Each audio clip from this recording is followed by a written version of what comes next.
Posisi sedang emosi sama tidak terima atas perlakuan sang mantan pacarnya, Yeyen 19 tahun, warga Sungai Pinang, Kabupaten Oganilir, ngadu ke Polres Oganilir. Pengaduannya ini ngelapor ke perbuatan sang mantan pacar yang sudah menyekiknya di tengah jalan lintas timur Tanjung Raja menuju Kayu Agung. Sang polisi korban Yeyen mengaku aman sang mantan pacar inisial AG, 22 tahun, sudah lama diputusinya.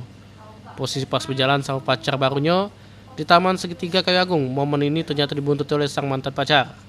Menurut korban, sang mantan pacar juga keadaan emosi tersebut langsung datangi korban dengan nanya hubungannya dengan sang pacar baru. Habis itu ribut mulai terjadi sehingga membuat sang mantan pacar inisial AG nyekik korban di depan pacar barunya. Akibat perbuatan yang tidak nyenengke ini, korban Yeyen melapor perbuatan sang mantan pacar AG ke Polres Oganilir. Laporan korban diterima petugas untuk ditindaklanjuti unit reskrim Polres Oganilir. Ahmad Umawi, PAL TV.